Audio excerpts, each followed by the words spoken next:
శుభమధ్యాహ్నం అంటూ యువ రచయిత్రి ప్రొఫెసర్ మారజ్ దేవేంద్ర గారు చక్కని ప్రారంభం చేశారు. అందరినీ పరిచయం చేశారు. అసలు ముందు ఎదురుగా ఉన్నటువంటి వాళ్ళని కూడా పరిచయం చేయాల్సింది ఉండింది. ఎందుకంటే లైట్ బాగా తక్కువ ఉండడం వల్ల ఎవరు వచ్చారు అనేది సరిగా తెలియడం లేదు. ఇప్పుడు మనము బాలాచారి గారు బహుళ త్రైమాసిక పత్రికని ఆవిష్కరించారు. అలాగే కుదురు సాహిత్య వ్యాసాల సంకలనాన్ని గోగు శ్యామల ఆవిష్కరించారు. ఈ సమావేశానికి సీనియర్ రచయిత్రి సాహితీవేత్త తిరునగరి దేవికి గారు అధ్యక్షత వహిస్తున్నారు. ఈ వేదిక ఇవాళ చాలా నిండుగా ఉన్నది. మన సాహితీ మిత్రులు సాహితీవేత్తలు కూర్చున్న వాళ్ళంతా అందరూ వేదిక మీదకి రావాల్సినటువంటి వాళ్ళే వస్తారు. వాళ్ళకందరికీ చేతికి స్వయాన బహుళ పత్రికని కుదురు పుస్తకాన్ని కూడా ఇస్తారు. అందువల్ల ఇదంతా ఒక గొప్ప సాహితీవేత్తల బృందం, అందున బహుజన బహుళ సాహితీవేత్తల బృందం. ఈ బృందాన్ని ఒక రోజులో తయారు చేయలేకపోయారు. జయలలిత గారు కొన్ని సంవత్సరాల తరబడి నిరంతర కృషి చేసి మొట్టమొదటిగా తాను రచయిత్రిగా సుదీర్ఘ హత్య అనేటువంటి ఒక కావ్యంతో ముందుకొచ్చారు. ఆ తర్వాత ఖమ్మం గురించి, ఖమ్మంలో ఉన్నటువంటి రచయితల గురించి వారు రాసిన మొట్టమొదటి కథలకు సంబంధించి ఒక 100కు పైగా కథలతో ఒక కథ సంకలనం తీసుకొచ్చారు ఖమ్మం రచయితలవి. అలాగే కరోనా కాలంలో గల్పిక అనేటువంటి ఒక సంచిక నేను కూడా అందులో రాశాను. ఒక పేజీ నిర్మించకుండా కథలు, గల్పిక కథలు. అలాగే కరోనా గురించిన అనేక పుస్తకాలు తీసుకొచ్చినారు. అలాగే బహుళ అనే పత్రికను ప్రారంభించినారు. తాను రచనలు చేయడమే కాకుండా తన రచనలకు అడ్డంకి అయినప్పటికీ కూడా ఇతరుల రచనని సమిష్టి కృషి, ఈ సమిష్టి కృషిలో నాయకులు అనేకం కోల్పోతారు.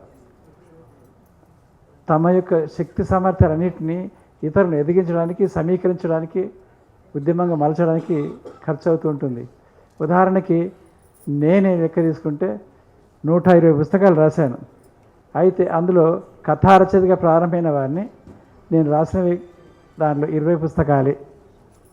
కానీ నేను రాయదలుచుకున్నవి శరత్ బాబు లాగా లేదా ప్రేమ్చంద్ లాగా ఓ 300 కథలు, 20 నవలలు, 25 నవలలు రాయాలనుకున్నాను.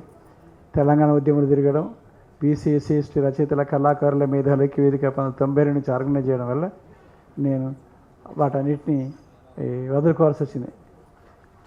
సామాజిక ఉద్యమాలు ఉన్న వాళ్ళకి ఈ శ్రమ తప్పదు. అయితే అది సామాజిక చరిత్రగా రికార్డ్ అయ్యే క్రమంలో ఉంటారు. అందువల్ల జయలలిత గారి కృషి చరిత్రాత్మకమైనది. యువతరాలని మల్లెసాల అనే వృత్తి కథల సంపుటి తీసుకురావడం ద్వారా ఒక గొప్ప చరిత్ర సృష్టించినారు. 2 గొప్ప సంపుటాలు తీసుకొచ్చినారు. అలాంటిదే బహుళ పత్రిక ఈ 14వ సంపుటి 13వ సంపుటి అనుకుంటాను.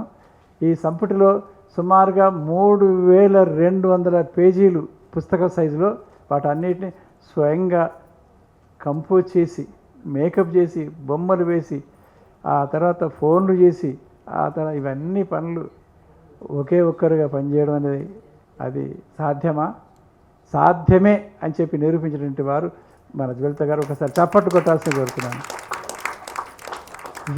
ఎన్ని కథలు రాకపోతే ఒక బాధ, వస్తే ఒక బాధ, ప్రూఫ్ రీడింగ్ చెయ్యాలి, ఆ తర్వాత నన్ను మర్చిపోయారు. ఎన్ని అవస్థలు ఉంటాయో నాకు తెలుసు. నేను ఒక 75 పుస్తకాలని ఇతరులు అచ్చువేశాను. నా 120 పుస్తకాలు కాకుండా ఇక్కడే ఉన్నారు జాజుల గౌరి గారు, అలాంటి వాళ్ళ పుస్తకాలు ఒక 75 పుస్తకాలు అచ్చువేసినాను. మరి అలాగే పాటల పుస్తకాలు కూడా అచ్చువేసినాను. 1990 నుంచి బీసీ ఎస్సీ ఎస్టీ పాటలు అనే పుస్తకం ఒకటి, అలాగే దళిత పాటల పుస్తకం ఒకటి, విశాల సాహితీ పాటల పుస్తకం ఒకటి, అట్లా 1150 పాటలన్నీ వ్యక్తిగతంగా సేకరించి సంస్థ పేరు మీద, విశాల సాహిత్య అకాడమీ సంస్థ పేరు మీద నిర్వహించడం జరిగింది. నాకు నిజమైన వారసురాలు ఎవరు అని అంటే మా జయలలితే.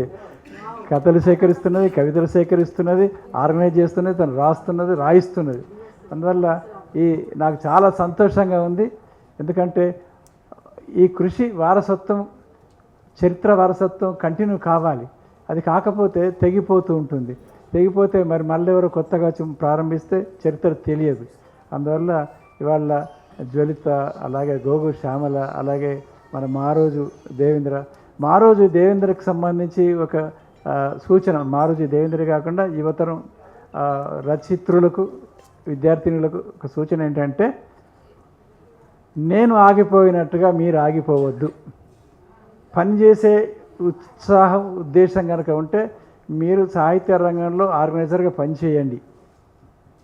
లేదు, రచనా రంగాన్ని నిరంతరం కృషి చేయండి. ఇదే మాటని నేను 35 ఏళ్ల క్రితం కాలు మల్లయ్య గారు చెప్పిన. దళిత రచయితల, కళాకారుల, మేధావుల ఐక్యవేదిక 1990 నుంచి ప్రారంభించినప్పుడు 92లో దాని నిర్మాణం ఏర్పాటు చేసినప్పుడు నేను అన్నాను, నువ్వు రచయితల సంఘంలో ఉండు, కానీ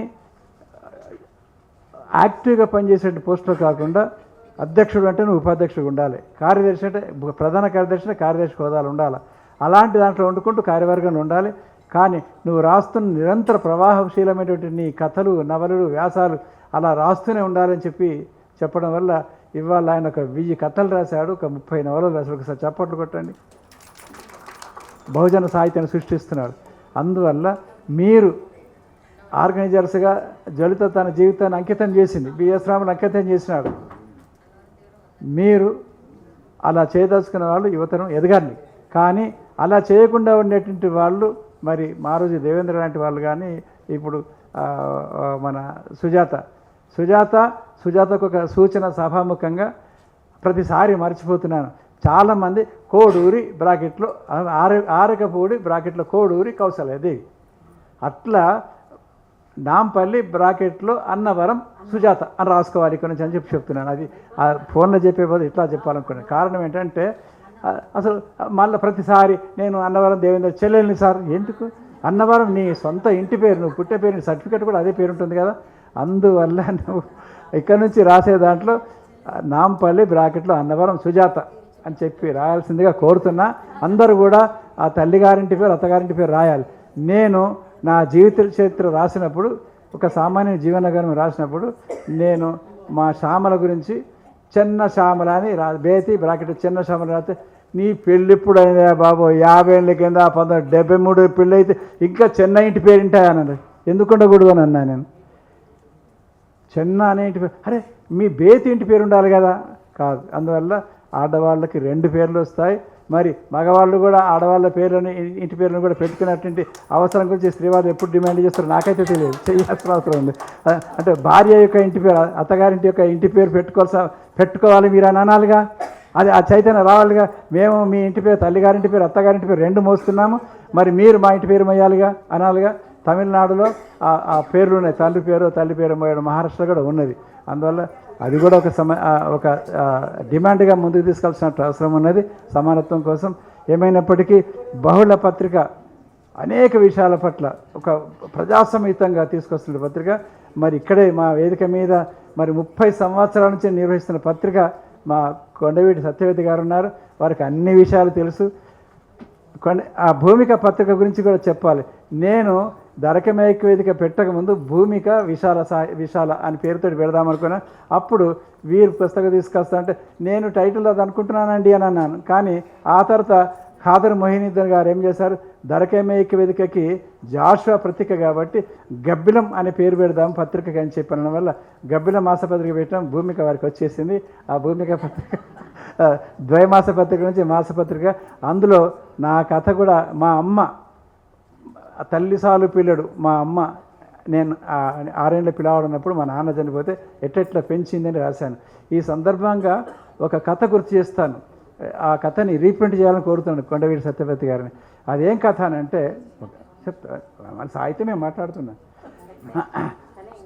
అయితే అట్లా ఒక పాకిస్తానీ రచయిత అనుకుంటాను, మర్దానా అనే కథ రాస్తుంది. ఎప్పుడు 1905లో. ఆ కథలు ఏంటంటే మగవాళ్ళంతా ఇంట్లో ఆడవాళ్ళలాగా కూర్చొని వంట చేస్తుంటారు, పిల్లల్ని పెంచుతుంటారు. ఆ తర్వాత ఆడవాళ్ళు బయటి పనులన్నీ, ఆఫీస్ పనులన్నీ, కార్యాలయ పనులన్నీ చేస్తుంటారు. ఎలాంటి సంఘటనలు జరగవు, ప్రశాంతంగా జీవితం ఉంటుంది. ఈ కథని ఆమె ఎప్పుడు రాసింది? 1905లో. మరి అలా ఆ సమానత్వం గురించి ఆనాడు ఊహ చేసినటువంటి ఆ కథ నాకు హృదయంలో నిలిచిపోయింది. ఆ కథను మరొకసారి ఈ యువతరానికి రీప్రింట్ చేయాల్సిందిగా కోరుతున్నాను. వెతికి ఈ సమావేశాన్ని ఏర్పాటు చేయడంలో పాల్గొనేటువంటి వాళ్ళు, ఆ సమావేశం ఏర్పాటు చేయడం కోసం త్వరితపడిన కష్టాలు, ఆ తర్వాత సౌజన్య సహకారం సేకరించడం చేసిన కష్టాలు మనందరికీ తెలిసిన, అందరం పార్టిసిపేట్ చేసినటువంటి వాళ్ళమే. మరి నాంపల్లి సుజాత, నాంపల్లి అన్నవరం సుజాత గారు చక్కని వ్యాసాలు తీసుకొచ్చినారు. వాటి గురించి కూడా మళ్ళీ మరొకసారి అవకాశం ఇస్తే ఆ పుస్తకం గురించి కూడా 2 ముచ్చట్లు మాట్లాడతాను. ఈ సందర్భంగా ఈ ప్రారంభ ఉపన్యాసం చేసే అవకాశం ఇచ్చిన అధ్యక్షులు, మరి ప్రముఖ అనద్దు కాబట్టి ప్రసిద్ధ సీనియర్ సాహితీవేత్త, విప్లవోద్యమాల యొక్క నవలలలో స్త్రీవాదం ఎంత తక్కువ ఉన్నది, ఎలా పురుషవాదం ఉన్నది అని చెప్పి 20 పేజీల దాకా పిహెచ్డీలు రాశారు. అవన్నీ చదివాను. చాలా గొప్పగా అనాలిసిస్ చేసినటువంటి ఈ పుస్తకం, యువతను పుస్తకం చదవాల్సిందిగా కోరుతూ ఈ సందర్భంగా అందరికీ శుభాకాంక్షలు తెలుస్తూ ముగిస్తున్నాను.